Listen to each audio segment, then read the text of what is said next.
I recently purchased this G Master lens. This is a F2.8 70-200 GM OSS II, the newest version of this G Master 70-200 lens. I'd never purchased a lens in this focal length before, but I really wanted a lens at this focal length for a few different events that I'd been filming. I wanted to be able to put the camera a little further back but still get a close-up view, but also I wanted to just be able to take some action shots of my kids at soccer, at dance, just some photos of them that's not very great for taking with your phone. Close-up photos of the phone look great. Action shots further away with the phone, you can tell real fast the quality of something like this. So this is a big investment, but I purchased this and I went out using it and I was expecting to kind of be underwhelmed. I was like, it's a lot of money to spend on a single lens. Let's see how it is. I took it to my son's soccer game and I fell in love with this lens. I don't know how I didn't have this focal length before. This is a super fast lens. Like it says, an F2.8 for being a 70-200.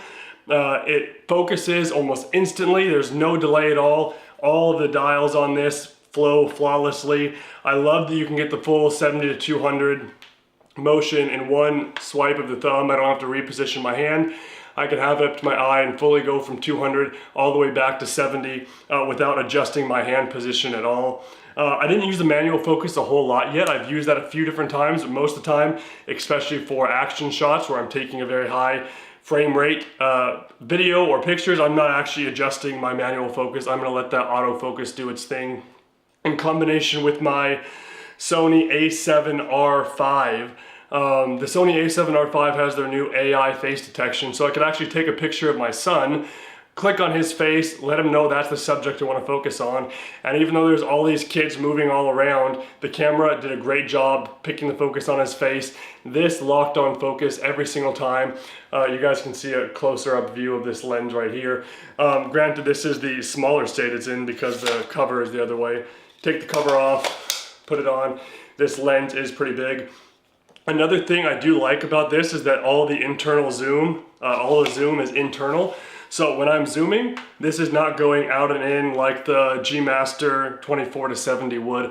The G Master 24-70 is actually what I'm filming this video on right here.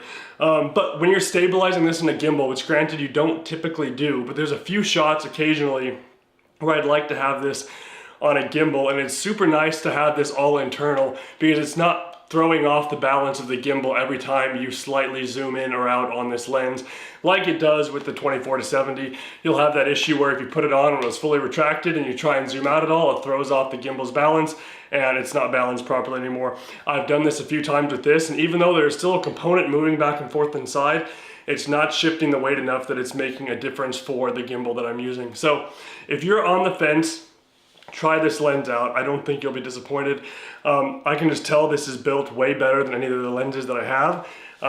Cheaper lenses that I've gotten before, sometimes you can get nearly as good photos, if not the same, but you can feel the quality is not gonna last. If you want this for a few years, 5 years, 10 years, the cheaper lens is not gonna last the test of time. Dust in the lens, the waterproofing, everything else like that, you're gonna get a quality lens when you get something like this. So if you're on the fence, do it. I don't think you'll be disappointed.